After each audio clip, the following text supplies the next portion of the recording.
Thank you, Mr Speaker. The best way nationally to improve access to NHS dental services is through our reforms of the NHS dental contract, which will we aim to pay dentists more fairly for the work that they do. Specifically to Weston-super-Mare, there are a number of measures taking place in Somerset to open up dental access there, including a dental helpline, which is nurse-led, to open up the appointments that are available.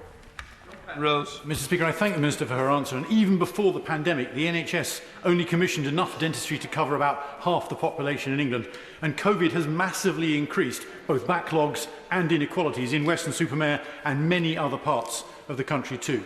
Dentistry is now the #1 problem raised with Healthwatch. 4 in 5 people say they can't find timely care. So can I agree with her that reforming the NHS dental contract is absolutely essential, and urge her to redouble her efforts to fix it as fast as possible?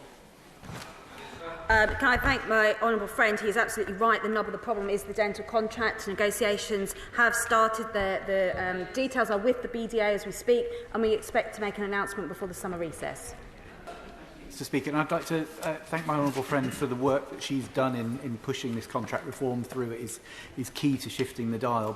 But for areas like mine where people are waiting to get on waiting lists to dentists, there's a huge dearth of people waiting to be seen. So can my honourable friend perhaps speak about the recruitment challenge which we'll have to meet once this reform comes through?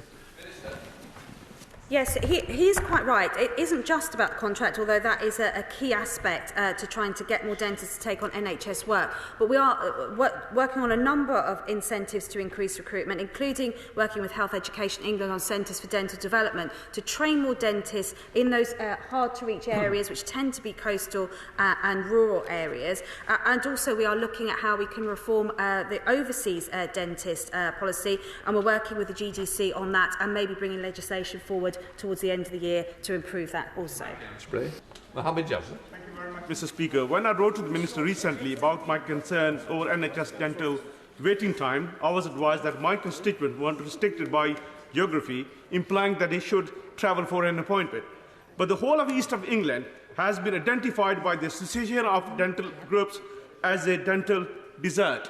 The Minister is well aware of this problem, the severe workforce shortages, and the broken dental contracts. So when will the government stop blaming the dental practices, get on with the job, and get the force this country needed? Well, thank you, Mr Speaker. This government is not blaming dentists for the pressures that they are facing. If there's anyone to blame, it's the Labour government for their 2006 Labour contract. We are amending this contract, and we'll be making an announcement before the summer recess.